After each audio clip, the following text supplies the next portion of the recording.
விவாகரத்து கோரி விஜய் மனைவி சங்கீதா செங்கல்பட்டு குடும்ப நல நீதிமன்றத்தில் மனு தாக்கல் செய்துள்ளார்.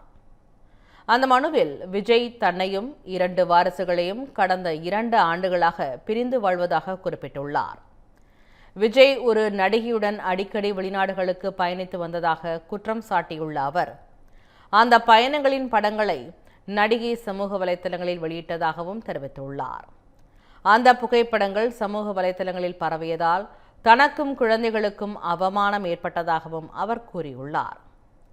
2021இல் நடிகையுடன் விஜய்க்கு தொடர்பு இருந்தது தெரிய வந்ததால் மனதளவில் ஏமாற்றப்பட்டதாக உணர்ந்ததாக கூறியுள்ள அவர், தனக்கு தெரிந்த பிறகும் நடிகையுடனான முறையற்ற உறவை சிறிதும் தயக்கமின்றி விஜய் தொடர்ந்ததாகவும் குறிப்பிட்டுள்ளார்.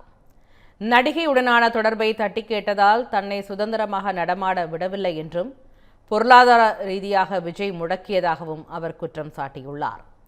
நடிகையுடனான தொடர்பை நிறுத்திக் கொள்வதாக ஆரம்பத்தில் விஜய் வாக்குறுதி அளித்ததாகவும், வாக்குறுதியை மீறி நடிகையுடனான தொடர்பை விஜய் நீட்டித்தது தனக்கு மன உளைச்சலை ஏற்படுத்தியதாகவும் அவர் வேதனை தெரிவித்துள்ளார்.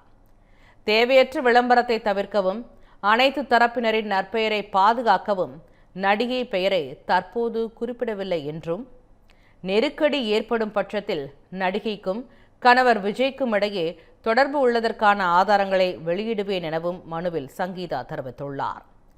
விஜயின் வருவாய் மற்றும் பொருளாதார அந்தஸ்திற்கு ஏற்ற வகையில் ஜீவனாம்சம் வழங்க வேண்டும் என கோரிக்கை விடுத்துள்ள சங்கீதா, மனைவி என்ற உரிமையின் அடிப்படையில் வழக்கு முடியும் வரை நீலாங்கரை இல்லத்தில் வசிக்க அனுமதிக்க வேண்டும் என்றும் கேட்டுக்கொண்டுள்ளார்.